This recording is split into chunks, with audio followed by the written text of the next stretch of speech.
মমতা বন্দ্যোপাধ্যায় সমস্ত লাভজনক পদ থেকে ইস্তফা দিলেন Mamata Bandyopadhyay. An election commission has zero tolerance. লজ্জার সুপ্রিম কোর্টে আজকে এটাও শুনতে হচ্ছে। কেননা মহামান্য সুপ্রিম কোর্টে দিদিমণির কোটি কোটি টাকা দামের আইনজীবীদের আজকে যেভাবে মহামান্য সুপ্রিম কোর্টের বিচারপতিরা আদা থ্যাঁতলানো করল। সুপ্রিম কোর্টে দুটো অত্যন্ত গুরুত্বপূর্ণ মামলা উঠেছিল। সুপ্রিম কোর্টে আজকে দুটি মামলা ছিল এ রাজ্যের, একটি হচ্ছে আইপ্যাক সংক্রান্ত মামলা, আরেকটি হচ্ছে এসআইআর সংক্রান্ত মামলা, যেখানে বিজেপির সমর্থক নির্দল হয়ে দাঁড়াতে চেয়েছিল।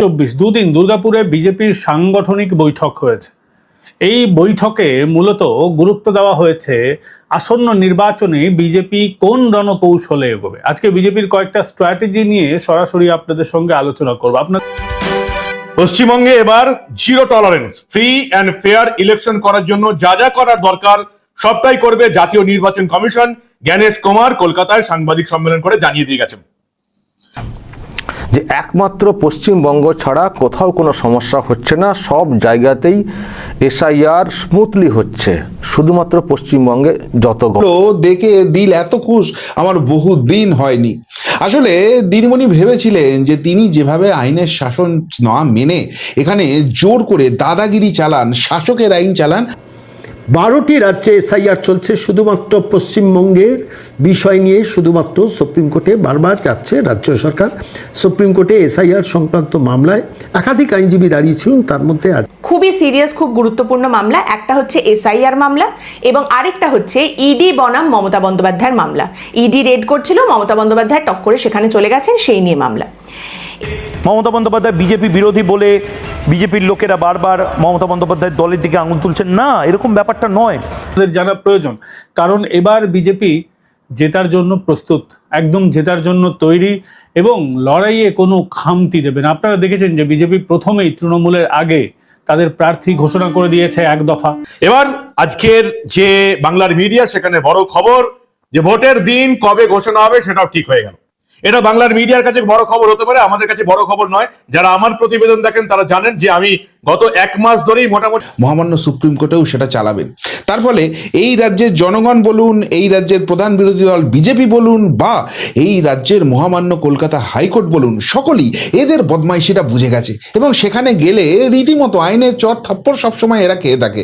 কিন্তু দিদিমণি ছিলেন, মানেকা গুরুস্বামী ছিলেন, শ্যাম দিওয়ানের মতো প্রখ্যাত আইনজীবীরা ছিলেন এবং প্রশ্ন হচ্ছে এসআইআর সংক্রান্ত মামলায় আজকের ডেটে, আজকে যখন প্রতিবেদন পেশ করছি 24 তারিখ, কত কোটি টাকা আইনজীবীদের পেছনে রাজ্য সরকার। এবার এই দুটো মামলাতেই সুপ্রিম কোর্টে আজ যে নাটকীয়তা দেখতে পাওয়া গেল, সেটা আদালতের অবমাননা নাকি গণতন্ত্রের অবমাননা নাকি সবকিছুকেই এখন একটা এরকম ফাজলামির জায়গাতে নিয়ে যাওয়াটাই প্রবণতা, সেটাই এখন রীতি হয়ে গেছে।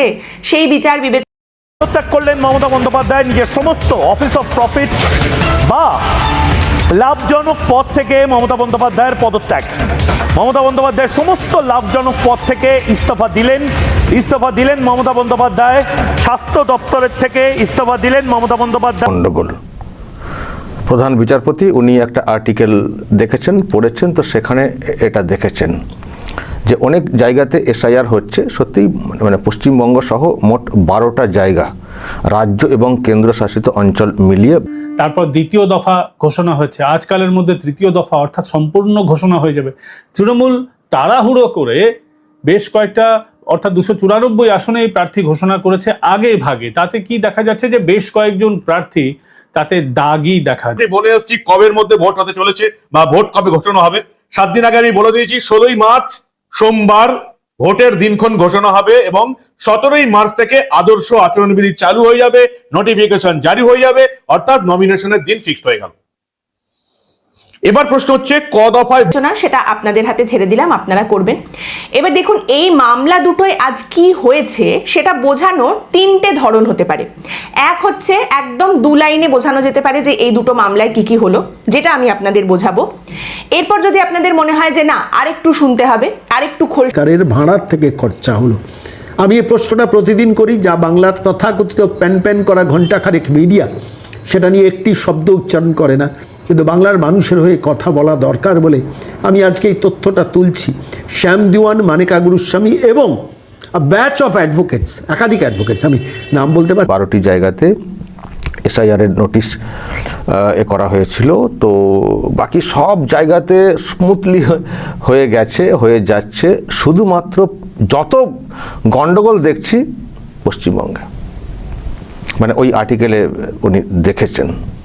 ছিলেন ছুটে ওই মহামান্য সুপ্রিম কোর্টে, গলায় একটা কালো ফেটটি জড়িয়ে ভেবেছিলেন একদম যুদ্ধ জয় করে চলে আসবে। কিন্তু সেই দিনকেই মহামান্য সুপ্রিম কোর্টও বুঝে গিয়েছিল যে এই রাজ্যের মানুষ যেটা ভাবছে সেটা কতখানি সঠিক, কতখানি অন্যায় অবিচার চলছে। আর তারপর থেকেই এদের এই আদা থ্যাতলানো শুরু হয়েছে। যাচ্ছেন এবং অনেকেই তৃণমূল করতেন না, হঠাৎ করে তাদের তৃণমূলে প্রার্থী করে দেওয়া হয়েছে, যার ফলে বিক্ষোভ দেখা দিচ্ছে।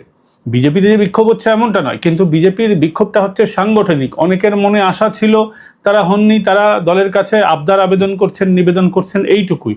কিন্তু তৃণমূলের ক্ষেত্রে এবার কিন্তু আশা করি একটু নির্যাসটা বলার মতো জায়গায় যেতে হবে, সেটাও আমি আপনাদের বলবো। খানিকটা খুলে ঝেড়ে কাশার মতো বিষয়টা, সেটাও আপনাদের সামনে রাখবো।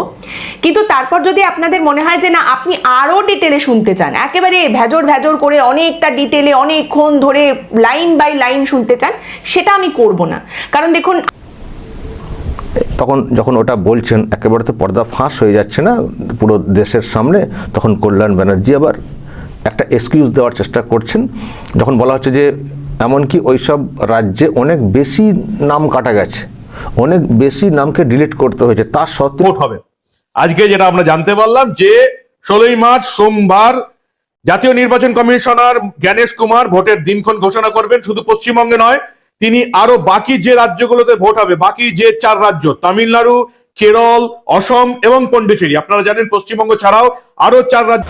মমতা বন্দ্যোপাধ্যায় প্রমাণ করে দিয়েছেন যে মমতা বন্দ্যোপাধ্যায় 2026 সালে কাদের কাদের বিরুদ্ধে একদম অবস্থান স্পষ্ট করে দিয়েছেন মমতা বন্দ্যোপাধ্যায়।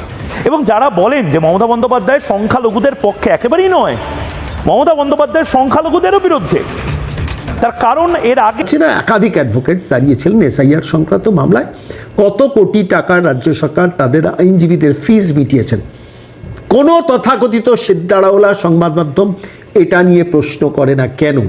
আমি এটা দিয়ে শুরু করলাম। এরপর আইপ্যাক মামলা, সেই আইপ্যাকের জানেন সম্ভবত জানুয়ারি মাসে শুরুর দিকে, 8ই জানুয়ারি সম্ভবত, যেখানে আইনজীবী বহু চেঞ্জ করার চেষ্টা করা হয়েছে, কিন্তু এই কোটি কোটি টাকা দামের আইনজীবী, যাদের কাউকে লোকসভায় পাঠিয়েছেন দিদিমণি, কাউকে রাজ্যসভায় পাঠিয়েছেন, কারোর ব্যাংক ব্যালেন্স আবার কোটি কোটি টাকা বাড়িয়ে দিয়েছেন, তাদের কাউকে আজকে রেয়াত করা হলো না। এই প্রথম বোধহয় ঐতিহাসিকভাবে একটা রাজ্য সরকারের বিরুদ্ধে দুটো গুরুত্বপূর্ণ মামলা আজকে মহামান্য। আমি তো পড়তে পড়তে আমার মাথাটা খারাপ করেছে, আমার মাথা ব্যথা হয়েছে। আমি তো আপনার শত্রু নই, তাই আপনার সাথে আমি সেটা করব না। আমি 2 লাইনে আপনাকে বলবো, আমি ঝেড়ে কেশে নির্যাসটা আপনাদের বলবো। তারপর যদি আপনার মনে হয় সেই ডিটেলে গিয়ে লাইন বাই লাইন আপনাদের শুনতে হবে, তাহলে আপনি দেখবেন যে এরকম অনেক খুঁড়ো এখন আছেন যারা আপনাদের মতো মানুষকেই খুঁজে বেড়াচ্ছেন, যে তারা একেবারে ভেজর ভেজর পরে ঘন্টার পর ঘন্টা। কিন্তু ওখানে এই ধরনের এত হুজ্জুতি এত কিছু নেই যতটা চলছে পশ্চিমবঙ্গে। তখন আবার কল্যাণ ব্যানার্জি বলছেন কি জনসংখ্যা বেড়েছে না কি একটা বললেন না, তো বেড়েছে তো কি অঙ্ক কোশ্চেন?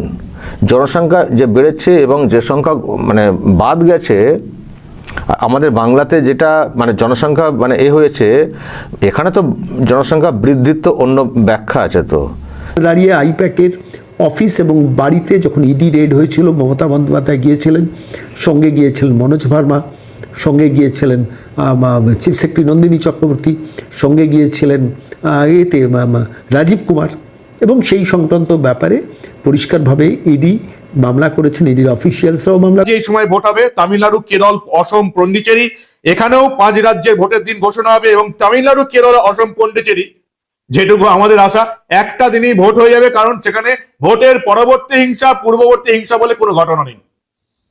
কারণ ভারতবর্ষের সব রাজ্য অনেকটা এগিয়ে গেছে, শুধু পশ্চিমবঙ্গ এখনো পেছিয়ে আছে করেছেন, এবং তারা সুপ্রিম কোর্টের কাছ থেকে সিবিআই ইনভেস্টিগেশন চাইছে।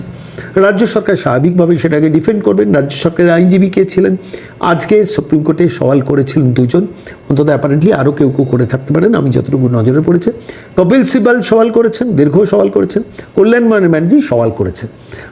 জনসংখ্যা এই না যে এখানকার লোকেদের ছেলে মেয়েদের সংখ্যা, ওপার থেকে এসে জনসংখ্যা বৃদ্ধি, যেটা সব থেকে বড় আতঙ্কের এবং দুশ্চিন্তার চিন্তার। যে ওখান থেকে এসে এখানে সব আইডেন্টিটি তৈরি করে নিয়ে এখানকার ভোটার বনে যাচ্ছেন, আবার এখান থেকে আবার সব গোটা দেশে ছড়িয়ে যাচ্ছেন। দেখেছেন আপনারা গোটা দেশের তা লাইন ধরে ধরে ধরে ধরে পুঙ্খানুপুঙ্খ গোটা বিষয়টা আপনাকে বোঝাবেন এবং এর মাধ্যমে আপনার মাথা ব্যথা ছাড়া আর কিচ্ছু হবে না। তো আপনি যদি নিজের মাথা নিজে ব্যথা করতে চান, আপনি সেটা শুনতেই পারেন, সেদিকে যেতেই পারেন। তো বেসিক্যালি একটা ব্যাপার যেটা আজকে দেখতে পাওয়া গেল, সুপ্রিম কোর্টে এই যে অত্যন্ত গুরুত্বপূর্ণ দুটি মামলা উঠে এসেছে, দুটোতেই মমতা বন্দ্যোপাধ্যায় সুপ্রিম কোর্টে ছিল, আর দুটি মামলাতেই কান মোলা আইনের থাপ্পড় সমস্ত কিছু প্রতিপক্ষকে দিতে হয়নি, মহামান্য বিচারপতিরাই দিয়ে দিয়েছেন। প্রথমেই যে মামলাটা নিয়ে কথা বলবো, আইপ্যাক, অর্থাৎ ওই যে কয়লা দুর্নীতি তদন্ত করতে ইডি এসেছিল এবং সেখানে দিদিমণি মস্তানি করে চলে গিয়েছিলেন এবং তারপর ফাইল ডাকাতি করে নিয়ে বেরিয়ে চলে এসেছিলেন, তদন্তে বাধা দিয়েছিলেন, যার পর সাবোতাজের বিষয়টি সামনে আসছে এবং বিশেষ করে উত্তরবঙ্গে এবার তৃণমূলের ভরাডুবি হতে চলেছে। এই যে দুর্গাপুরে দুদিনের বৈঠকটা হলো, তাতে সুনীল বানসাল ছিলেন, নিতিন নবীন ছিলেন, ভূপেন্দ্র যাদব ছিলেন দলের। বন্ধুরা, আপনারা কাকে দেখতে চান, বাংলায় টিএমসি না বিজেপি কে? অবশ্যই কমেন্ট বক্স মে কমেন্ট করো। বাংলায় কোন সরকার আসবে এবার 2026-এ?